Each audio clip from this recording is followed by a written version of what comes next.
everybody, and welcome back to Vividly Dark, a podcast where we talk about all things creepy and geeky and everything in between.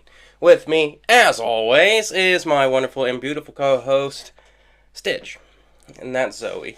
So, Stitch is joining us today because he's actually a hot water bottle.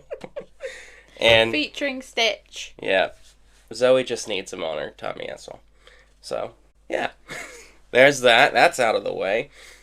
So, I've been working on a few things, but I hit a lot of writer's block in what I'm writing. So, I'm currently writing about a bandit, in a way. Yeah. A very famous one. And I'm also writing about, what is the other thing I'm writing about? Local folklore, essentially. And I've kind of hit these spots where, I don't really know where to go with it at the moment. So, for this episode, we're going to be talking a little bit about something that you have absolutely no clue of. Most things. Yeah. But not that. Not that. I don't mean, you have absolutely no idea that I was even writing this. Oh, okay. What we got? Okay. So, before we begin, our disclaimer today is that today we are going to be talking about some aspects of murder, some aspects of death, but the main thing to remember through all of this is that we don't, although we do know with most of it, some of it we don't know what happened, because today we're talking about some of the UK's biggest unsolved cases. Ooh, yay!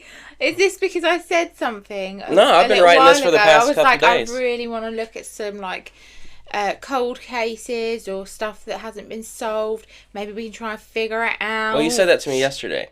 I've been working on this for a couple days now. I've said it quite a few times. Oh, well, maybe. Maybe I did get the idea from you. I don't know. Years. You subliminally messaged me. So, are you ready to get into it? So we're going to be investigators. In a way, we can be sleuths for the day. Cool. But who knows? If you guys like this sort of thing, we'll do it more. And alright, let's do this. I'm terrible for seeing the good in everyone and everything, so I'll be probably rubbish at I'm this. interested in seeing how much you know about any of these, because some of these are very recent. Yeah. Probably not a lot, though, because I don't watch the news. You would have heard about these at some point. I mean, you don't watch the news, but do you know who Holly and Jessica are? Yeah. Yeah, exactly. That's how big these cases are. Okay. All right, let's give it a whirl. All right, here we go. So, when people think of the United Kingdom, they picture rain drifting across old stones, black cabs moving through the glow of amber streetlights, ancient castles standing watch over rolling green hills, fishing villages clinging to jagged coastlines where the sea crashes endlessly against rock. They imagine narrow alleyways in London, fog rolling through the Scottish Highlands, church bells echoing across sleeping towns, and pubs filled with warmth while storms batter the windows outside. I love it when you read like this. It's my imagination going. Yeah. It's going to be my new style. The UK feels old. Not old in years alone, but old in spirit. Every street corner remembers something. Every cathedral hides a secret. Every forest carries a story older than memory. Tourists come searching for beauty, for royal palaces, for history, for the quiet charm of villages untouched by time. And they find it. They find tea shops beneath falling rain, music spilling from crowded pubs, football chants rolling through city nights, and coastlines so beautiful they almost don't feel real. Oh, I bloody love it. But beneath that beauty, beneath the postcard image the world fell in love with, there is another Britain. One built from disappearances, cold cases, forgotten murders, urban legends, and stories whispered long after midnight. Because in a country this old, mysteries don't disappear, they linger. Birkenhead, Mearside, England. On the night of August 1st, 1986, a 21-year-old florist and barsmaid was brutally murdered shortly after leaving her shift at the Wellington pub in Bibington. She was driving home to Seacombe in her blue Fiat van when it ran out of petrol on Borough Road in Birkenhead. Oh, it's going to unlock some new fears, isn't it? She abandoned the vehicle and began walking on foot, likely looking for a bus stop or an all-night garage. garage. She was last seen alive walking along Borough Road between midnight and 12:20 a.m. on Saturday, 2nd of August. Her partially clothed body was found 12 hours later by a dog walker in a nearby alley. She had been sexually assaulted, stabbed, and beaten to death in a frightened attack. The savagery of the crime led the media to dub the unidentified killer the Beast of Birkenhead. The Beast. Yep. So was this one that they never found the killer? We're getting there. I don't even remember. That poor girl. It's like scary enough, isn't it, being at night driving on your own as a woman, and then you run out of petrol. Yeah. That would freak you out as well. And then you have to walk in the dark to try and find somewhere. I mean, she was local, so she probably knew where she was going. Oh, absolutely. But still. Yeah. In the dark on your own, probably the middle of nowhere. Yeah. For that to have all happened. It is scary. And to think that, like, it's even... it is worse these days. It is. I mean, I know that bad things have always happened. There's always been bad people. And it wasn't as publicised, was it? So we didn't know as much that happened. But there's definitely more of it these days. Yeah. I think people feel like they can get away with it. Yeah. And oftentimes they do. Yeah. And it just creates more of it, doesn't it? Because people love... I imagine that they're loving, like, the rush of doing something that they obviously in their minds have felt like doing, and then they've done it, and like they plan it probably, and then it's the thrill of doing it and not getting caught. Well, that's because, like, just this morning you were telling me about this app that you've seen on TikTok people using. Yeah. And like you go, what was it called? I can't think what it's called, but you put in a location, and I think you can do it anywhere in the world. Oh no, you don't put in I mean, it tracks your location potentially. Yeah, I don't know, but it gives you your location around you. You put in an experience that you want. So some people put in like ghost story or something scary. You can literally put in like a murder experience. You could put in anything.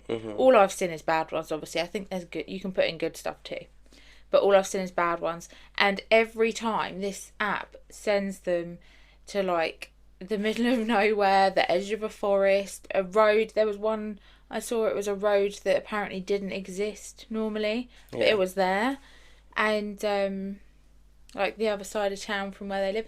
Every time something dodgy happens, they're like being followed or they see weird shit. This one I watched this morning, there was like a suitcase on the side of the road, and they were in the middle of nowhere going down a track, and they were like, oh my god, and they could see someone on either side of the road, and then there was a suitcase, and they were like, fuck that, and they called the police, which was good. Yeah. But yeah, I don't know what the hell this app's all about. I know that, I can't think what it's called, but I know that people are using it for fun, but kids are using it. Like, it's so fucked. And I think, from everything I've seen anyway, there might be a good side to it, I don't know. Everything I've seen, it's basically an app that murderers, rapists, and kidnappers probably all are using. Oh, yeah.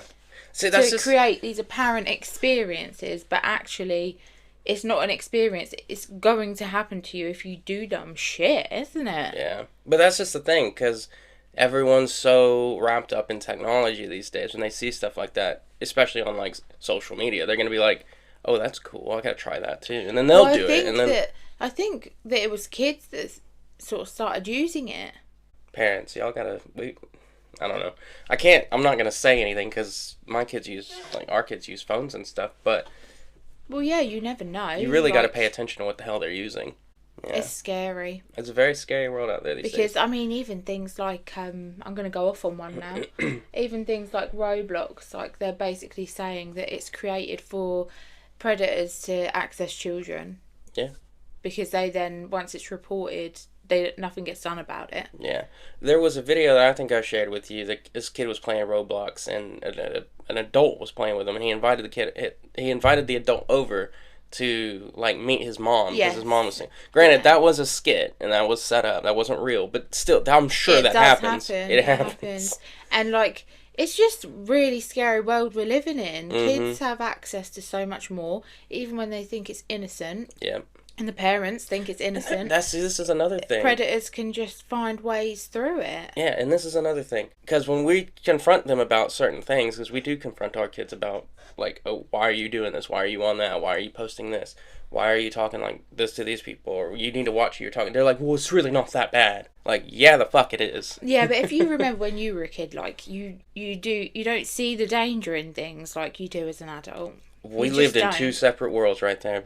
Yeah, well, I didn't. I did stupid things. I'd walk places in the middle of the night on my own in the middle of nowhere. I'd get in people's cars if they offered me lifts. Like, I was stupid. And my mum would be going insane at me, but I'd still do it because I'd be like, well, nothing's happened. I'm alright. But see, that's what's going to happen to the kids. Luckily, no, because they don't leave the house. Well, yes, this is true. But still, unless they're with us. This is true, but still. Anyway. Yeah, it's a scary world we live in, and you just don't sense the danger the same when you're young. Mm-hmm. So I haven't said this woman's name yet, which I thought I did at the beginning, so I kind of like paused at first. But her name is Diane Sindel. Have you ever heard of her? No. Well, Diane Sindel. In 1987, a local man named Peter Sullivan was convicted of Diane's murder. Sullivan, who has learning difficulties, was subjected to intense police interrogations without legal representation for his first 7 interviews and was bullied into a false confession. The original prosecution heavily relied on his confession and discredited bite mark analysis.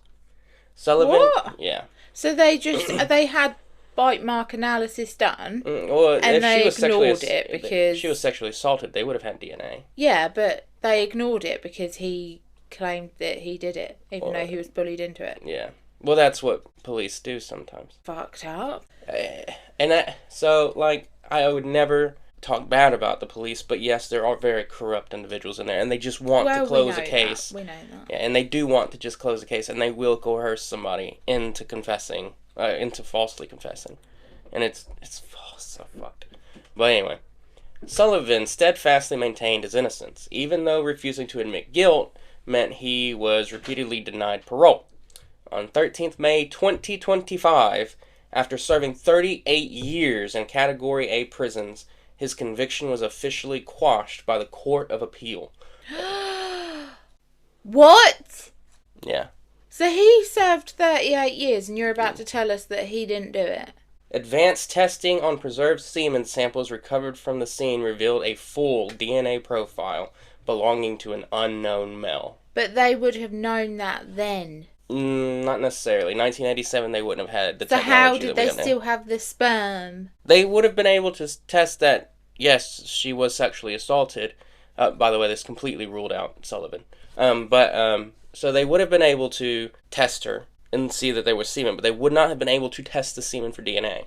Actually, because I don't think I put it in here. Oh yeah, okay. So detectives have built a matrix of potential suspects, testing and eliminating more than 550 local men, including Diane's male relatives and her fiance at the time. The killer's profile is not on the UK National DNA Database. Police are working alongside the National Crime Agency to trace the killer by identifying individuals on the national database who share partial familial DNA matches. So now, because back then, they wouldn't have been able to test DNA anyway. But, so, like, later in the 90s, early 2000s, they would have. So they could have, but no hits would have taken because this person's not in their systems. Granted, Sullivan would have probably also not been. But still, I think at that point, they could have tested him. They could have got a swab. Yeah, so that bloke has just done 38 Almost years. 40 years, yeah. So why did they pick him? Why did they think it could have been him? A local man named Peter Sullivan. I think just because he had learning difficulties. And it was easier to pin it on him. Oh my god. That's infuriating. Mm. That's horrendous. But this is what I mean. This is what cops do. Sometimes. Not all of them. That's not okay. I hope they're all now in prison and going to do 38 fucking years as well. No, the old cops would have been long gone by now. They would have been retired. Well, it was only 38 years ago. Yeah, but... Well, I hope that they lose sleep over it at least. Doubtful, unfortunately. Again, nothing against the cops. That's awful. I mean, had this bloke ever done anything wrong? I don't know. I don't really know much about him. Probably not. I don't know. From what I have read, there was no... He didn't have any prior convictions. It just makes you have no faith in the system, doesn't it? Because if something happens, you never know who's going to get blamed. Yeah.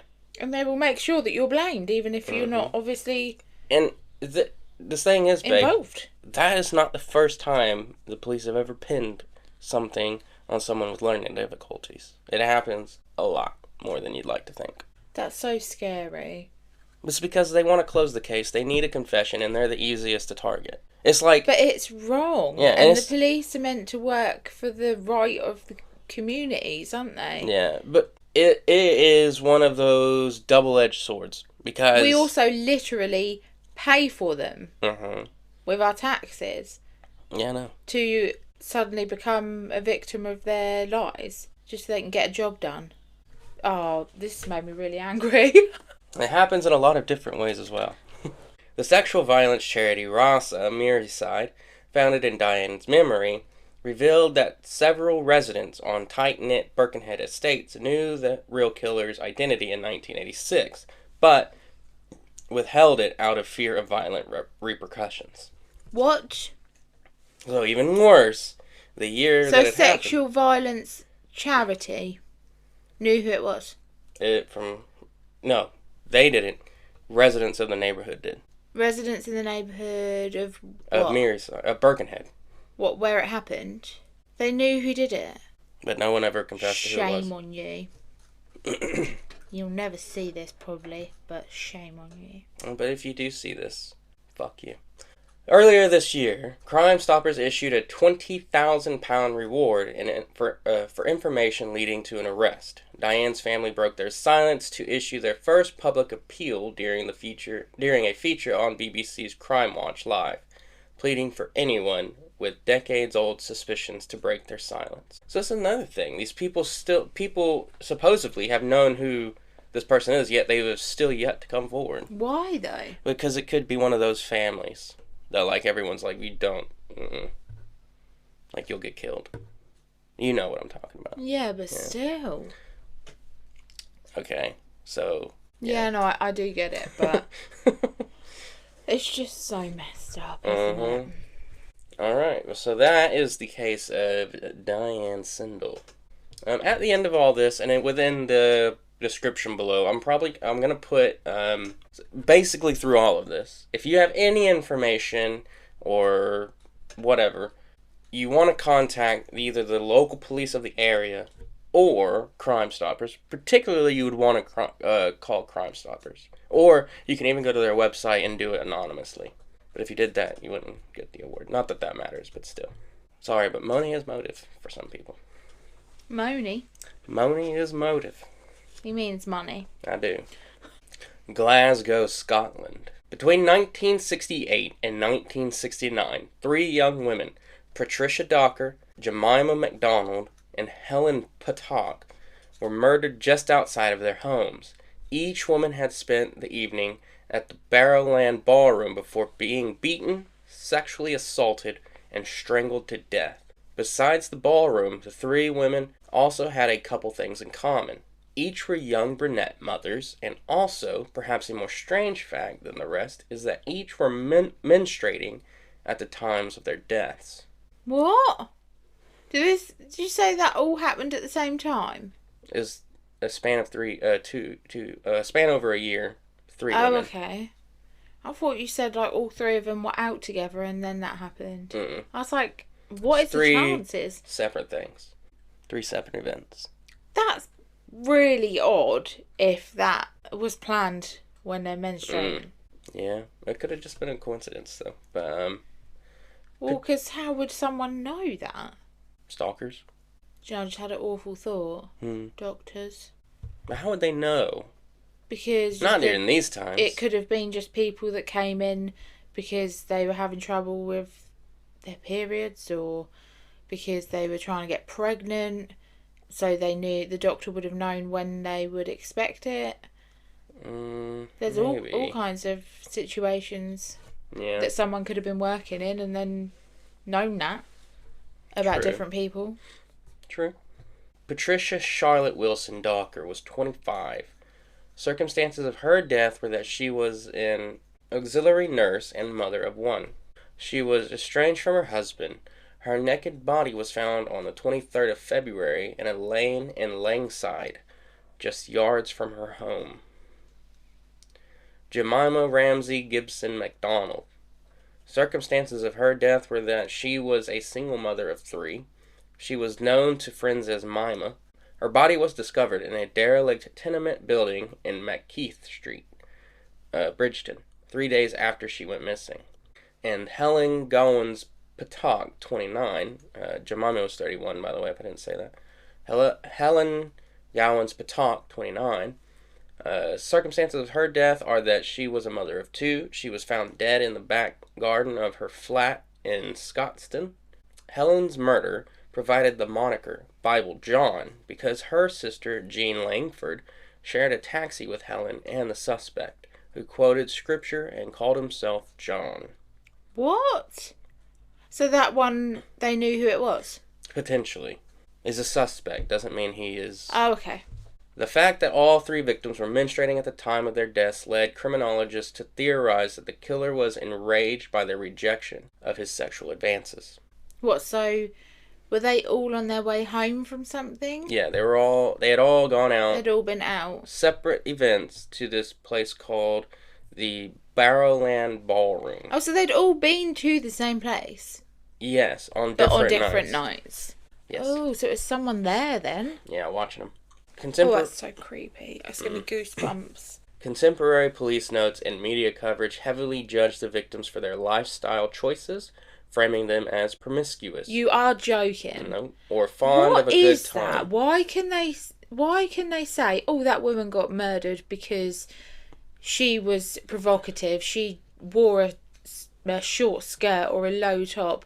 Or, how is that right? It's not right, and it is during these times, especially in the 60s, 70s, and 80s, and 90s, when everyone was like, well, did you see how she went out? Still now. Someone basically said that to me the other day about someone. They were like, well, they dress like that, so they're asking for it, aren't they? Unbelievable. Yeah. Mind you, I suppose they were born around that time, but still. Oh, yeah, a lot of older people still say that. I mean, they're not even that much older. It's just really sad that that's how people see anyone. You could walk around bloody naked and you don't deserve to be brutally fucking raped and murdered, do you? No. You're not asking for that. No, some people just like to... Well, there's some people are... I was going to say, there's well, no. People who just want to feel free and that's how they're comfortable. Well, no, I was going to say, there's people who like... I was going to say show off their bodies, but it's not what I mean. Like, people are proud of themselves, so they want to dress nice and look good. Yeah, and if that's how they feel good, they should be allowed to. They don't need to be attacked for it. There's a difference between dressing up and knowing that you want attention from people, and then there's just dressing up because it makes you feel good. Yeah, but also, even dressing up and wanting attention from people isn't asking for someone to abuse you or kill you. No. There's wanting attention because you want to feel nice. Yeah. Or maybe because you are trying to get some, but yeah, that's every woman's right. But I imagine on the fact that they were on their periods, they probably weren't looking to get any. No, but they probably just wanted to feel nice. I mean, they were all single mums as well, weren't they? So they were all just trying to let their hair down. They're poor children.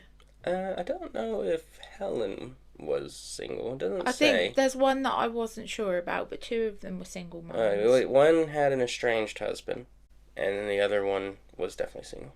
So, from what I can tell. Which way. It's just so wrong. It's wrong that people accuse women of and say that it's their own fault. I can't stand it. No. So they police framed them as promiscuous or fond of a good time simply for going to a dance hall. Recent retrospectives, including the BBC Sounds podcast, Bible John, Creation of a Serial Killer, have shifted focus onto dismantling the prejudice and telling the women's actual stories. Good. Decades after the murders, original investigators and criminal historians have publicly questioned whether a single serial killer existed. Some theories suggest Patricia Docker may have been murdered by her estranged husband. This implies the media created a singular monster out of separate, unrelated crimes. Yeah, why? Why are we just assuming it's one person? Over the decades, thousands of men were interviewed regarding the Bible John murders. However, the investigation focuses primarily on 4 prominent individuals who have been heavily scrutinized by police, criminologists, and journalists. One of those men is John Irvin McInnes. His connection is that he was a former Scots Guard and the cousin of a senior police officer. Cold case detectives reopened the file in 1995 and identified him as the likely man who shared the infamous taxi ride with the final victim, Helen Patak. The outcome of that investigation was that he died by suicide in 1980. In 1996, his body was exhumed for Scotland's first high-profile cold case DNA test. The results were inconclusive, officially clearing him of a direct link. Oh. There were police cover-up allegations.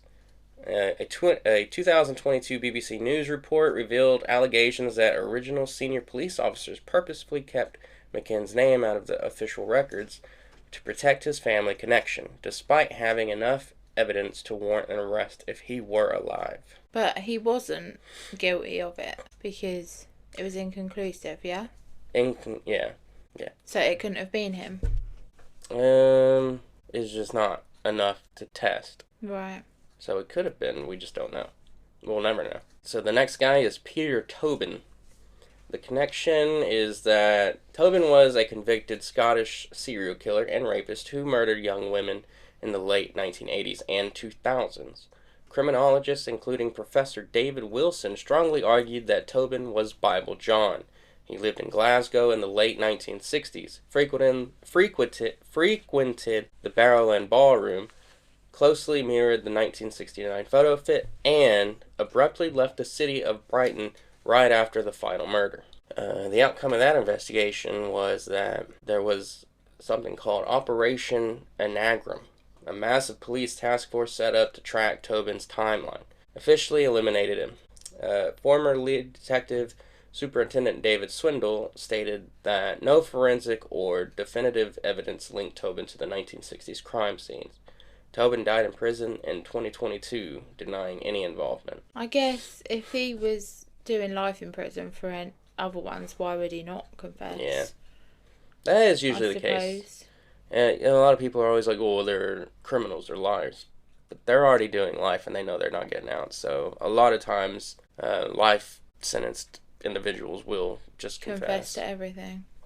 So then you have John Templeton, an explosive new suspect named publicly in mid-2024, following an extensive familial DNA and archival research investigation by Australian author Jill Bevan-Mizzi. Templeton was a Glasgow printer who died in 2015. The research used the partial DNA profiles obtained during the McKinn's exhumation, tracing the genetic links to a shared family tree. When matching historical physical descriptions, timelines, and a 1960s photograph of Templeton, researchers found a striking, precise resemblance to the original Bible John sketch. However, because he is deceased, a conclusive forensic verification remains pending. Yeah, so we could find that one out soon. Yeah. It's quite cool that they're still doing these things. Maybe we can follow up with stuff after. Yeah. I can see if there's any updates to it. Yeah. And then lastly, we have John Edgar or John White.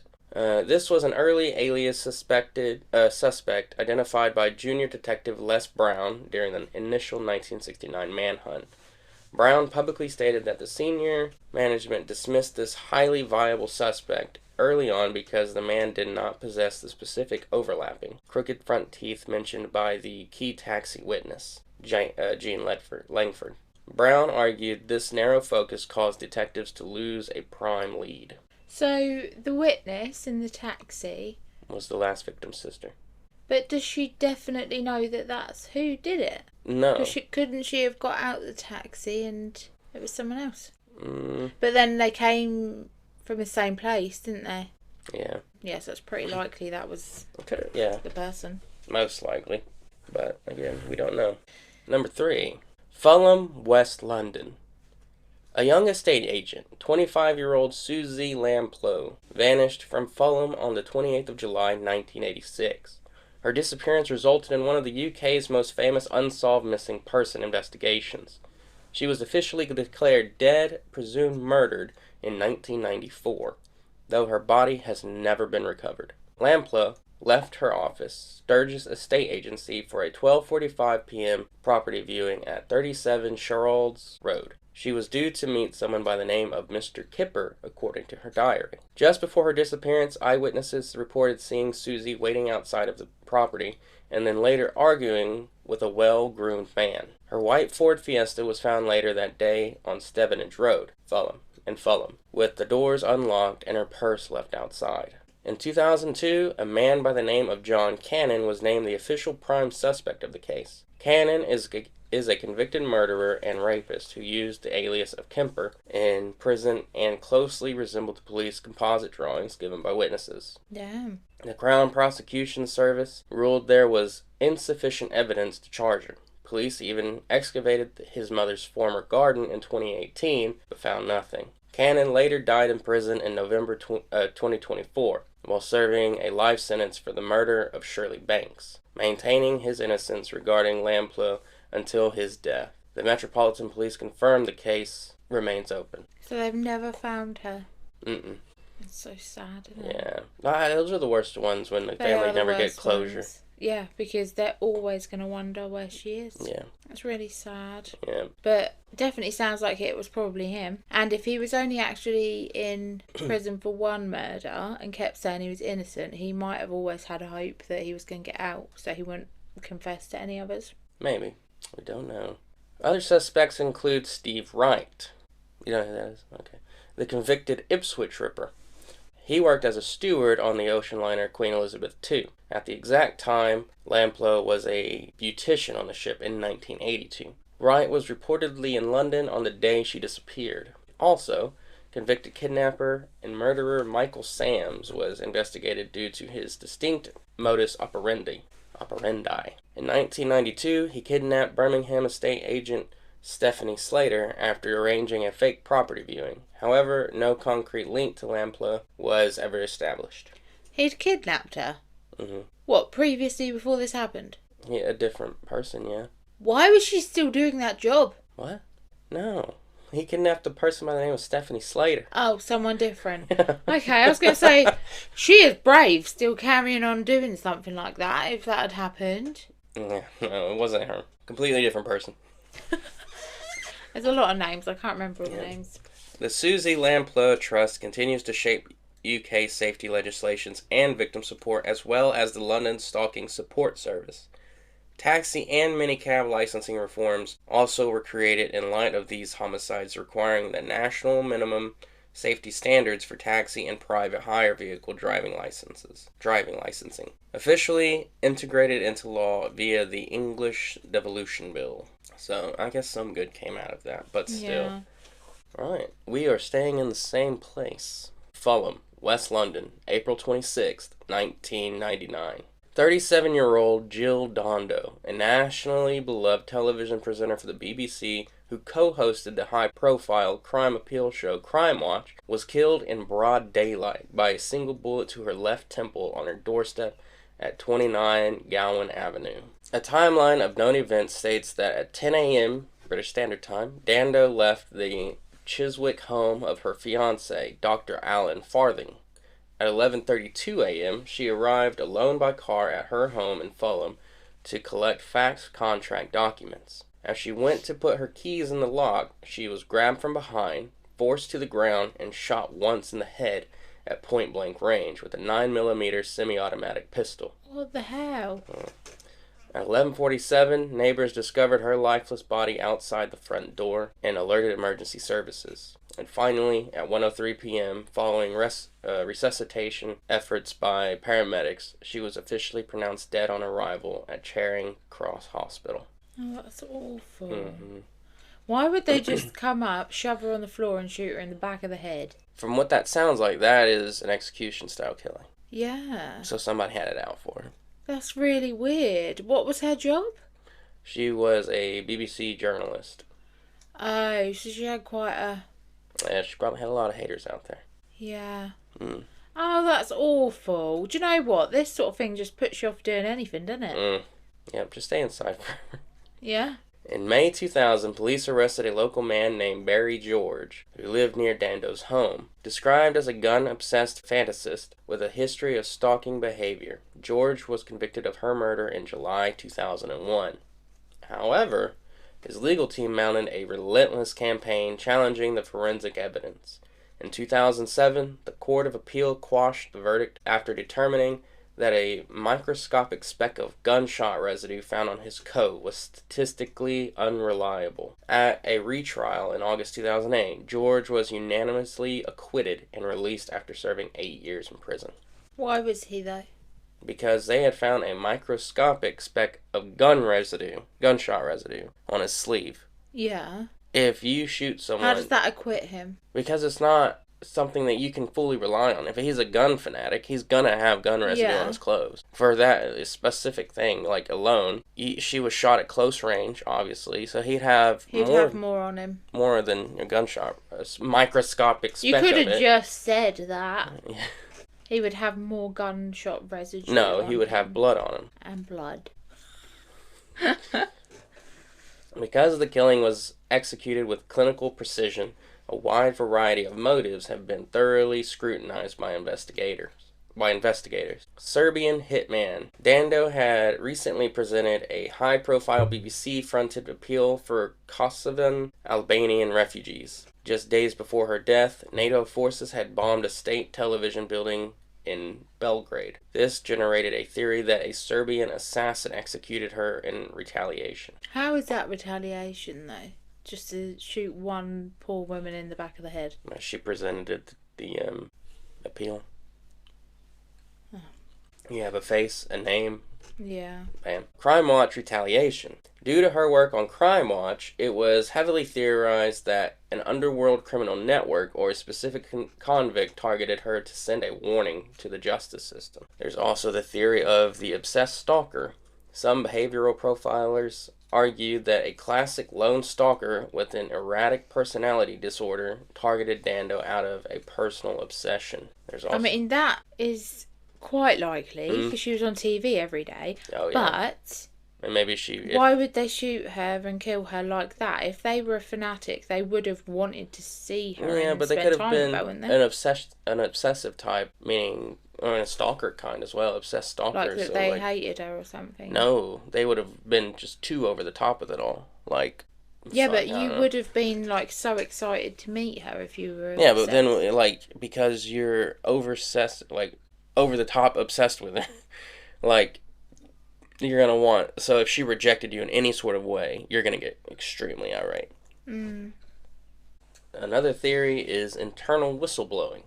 Speculation has periodically circulated suggesting Dando was on the verge of exposing an internal institutional cover-up involving high-profile TV figures before she was killed.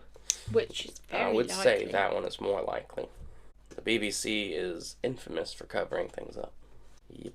And corruption. And if she had found any of it out.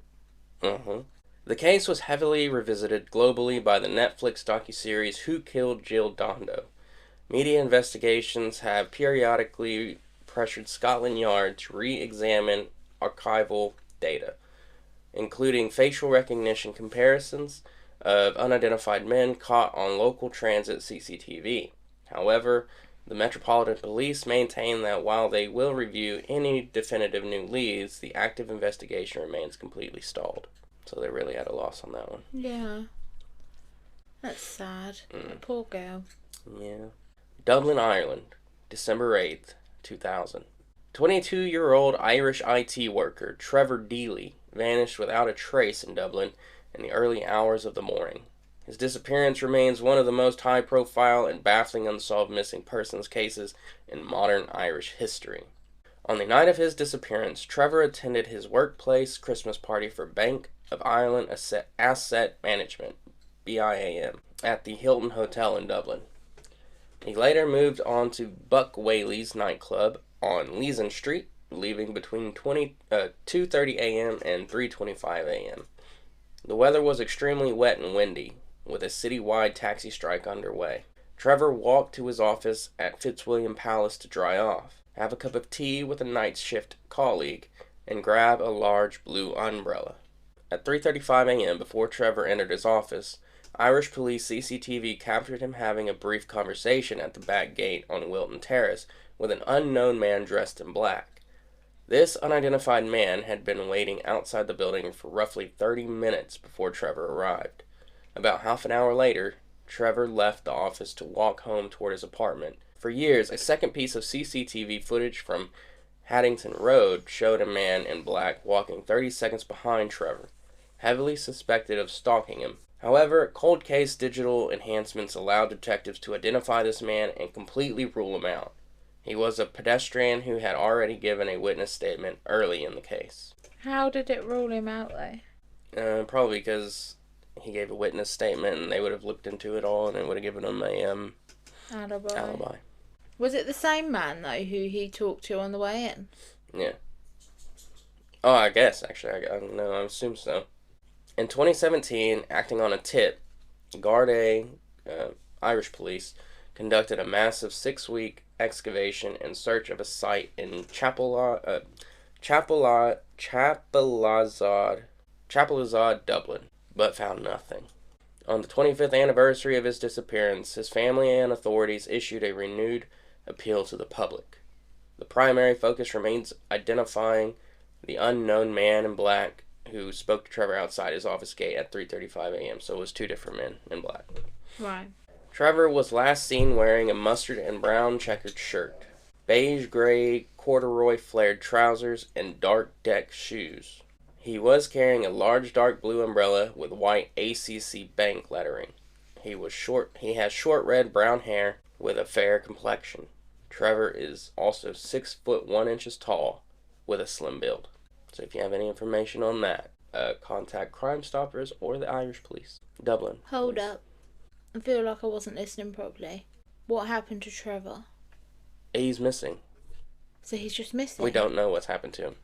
Okay, I thought I've just missed a huge... Like, did I zone out? I've missed a huge part of this. So No. He's just gone missing? Yep.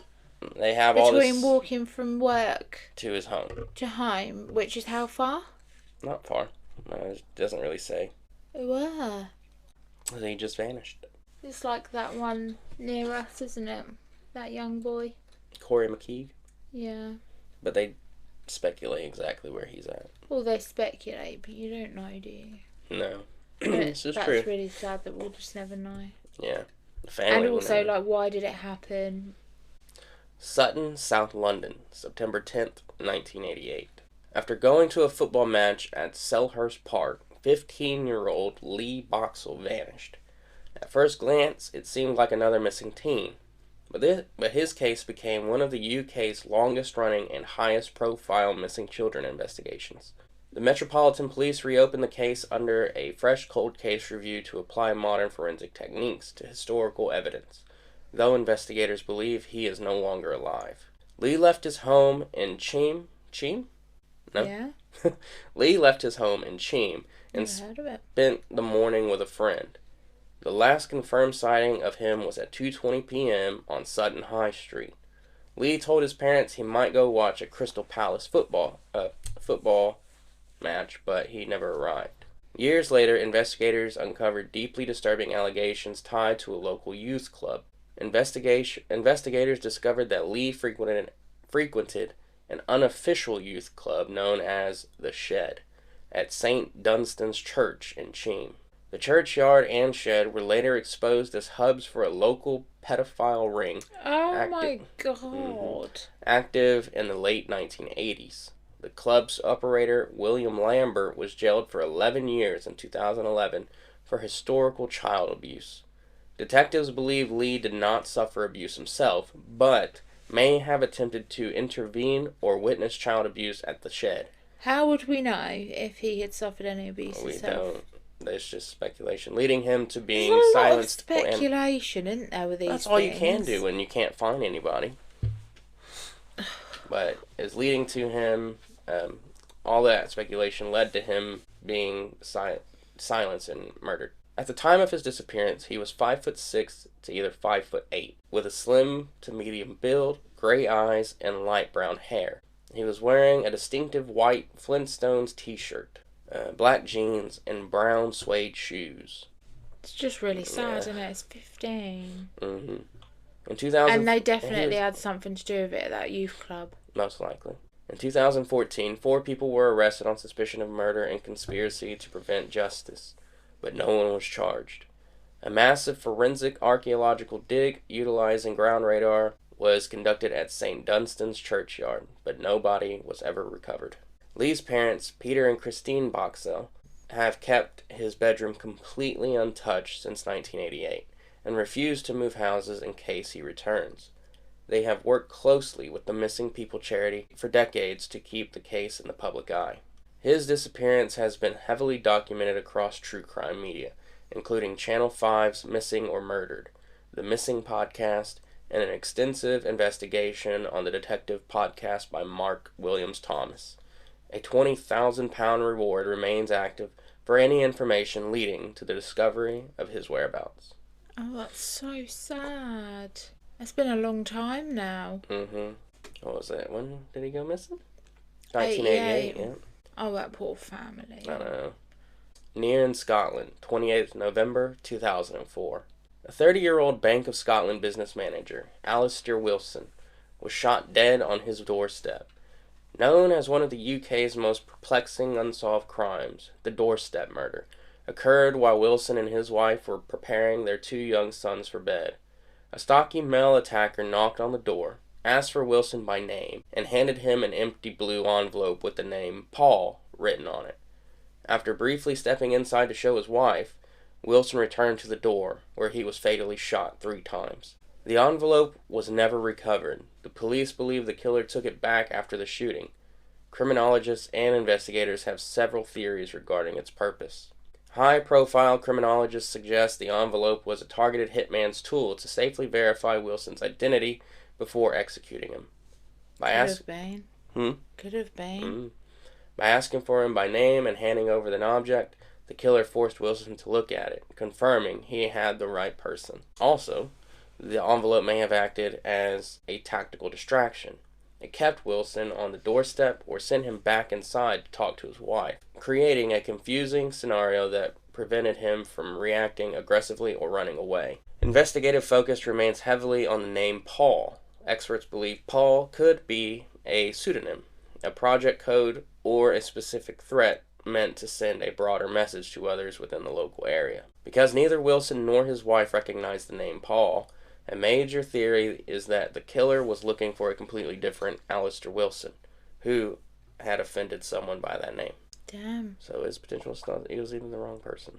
The murder weapon was a rare pocket-sized Heinel Schmeiser handgun recovered by council workers from a nearby drain 10 days after the shooting. Investigators heavily explored a local dispute regarding a planning application for a large outdoor decking area at the Havelock Hotel pub, located directly opposite the Wilson home. Wilson had formally objected to this development shortly before his death. I mean, I don't know. You wouldn't shoot someone over that, I'm sorry. No, I don't think... I was going to say this, but then again, I don't really know pub owners that well. Scotland's Lord Advocate ordered a complete cold case reinvestigation. A dedicated team of dozens of officers is utilizing modern forensic advancements, DNA technology, and re-examining over 10,000 original documents.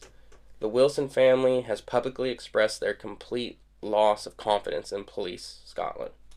Don't blame them. Nope. Labeling their decades-long handling of the case incompetent.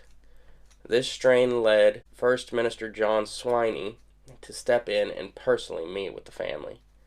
The investigation has shifted radically from Wilson's financial career to his personal life and localized grievances. From 2004 to 2020, early suspects centered on Wilson's role at the Bank of Scotland. Theories included a fallout with a client or retaliatory actions from illegal moneylenders, but these leads were eventually ruled out completely.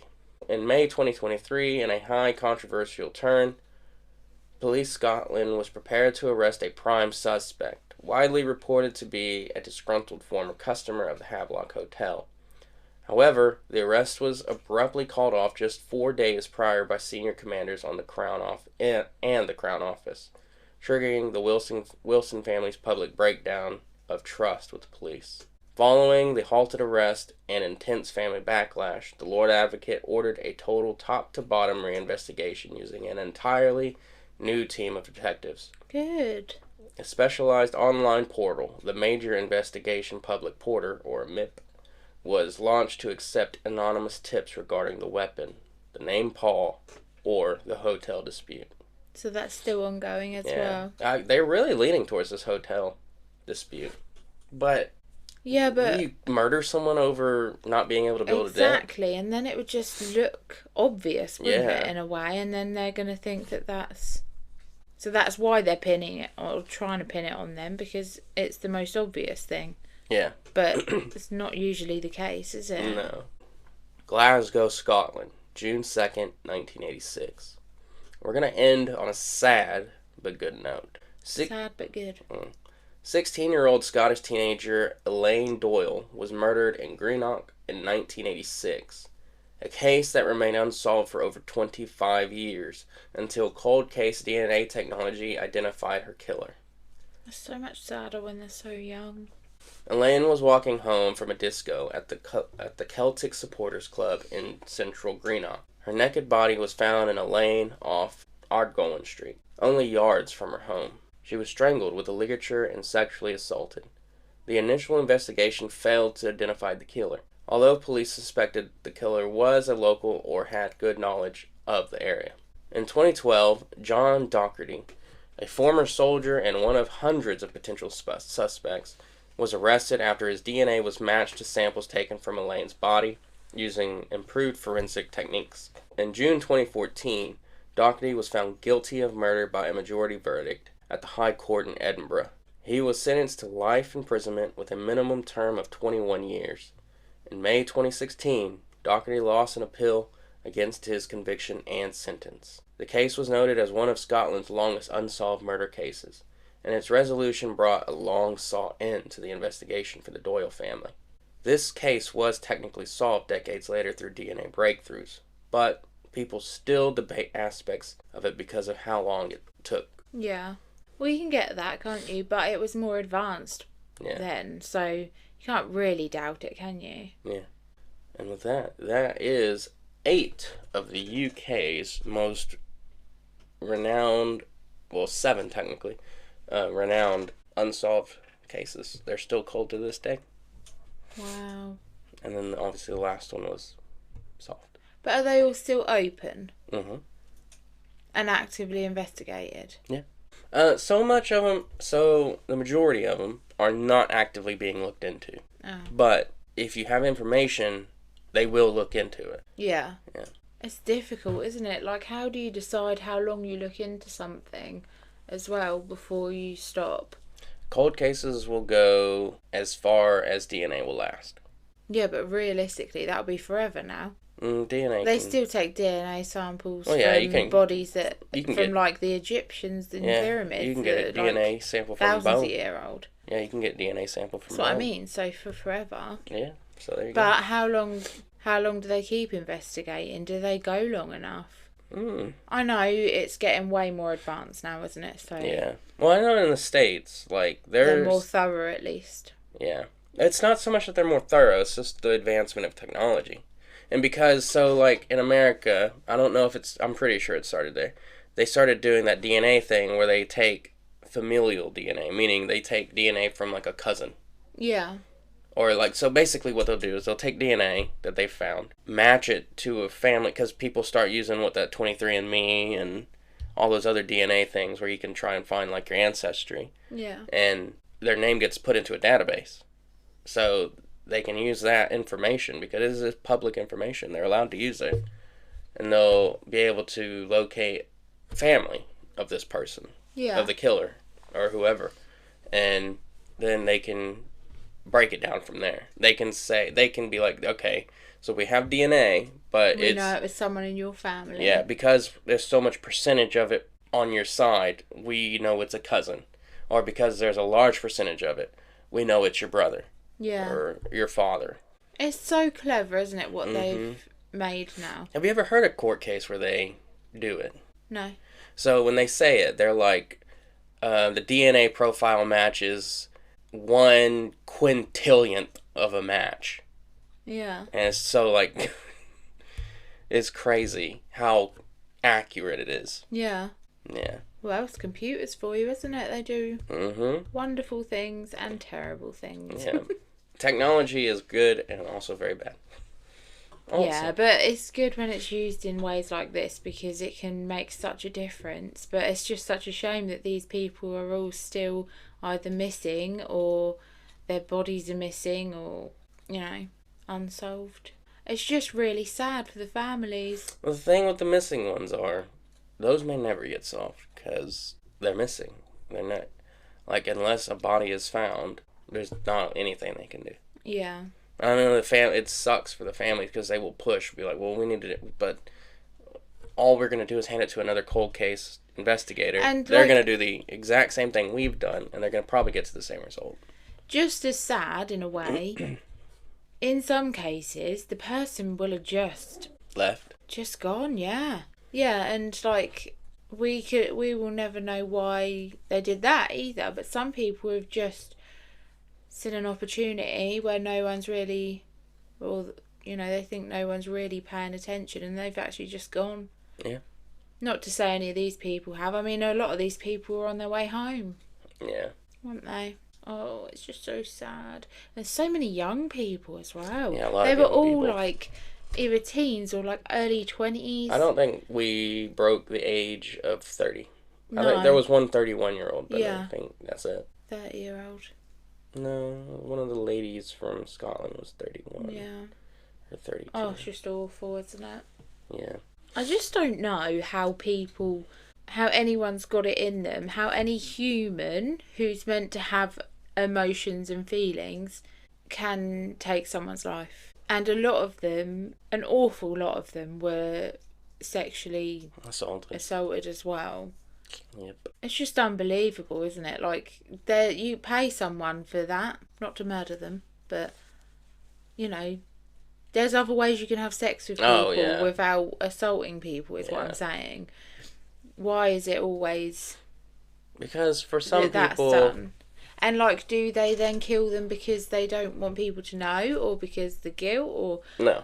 It's just... I mean, maybe. Or are they doing that because they're excited about killing someone? It's part of the pleasure. So, for serial killers, I think specifically, and most murderers, the act of the whole thing is what actually gets them off. So they may actually kill them and then sexually assault them. Well, yeah.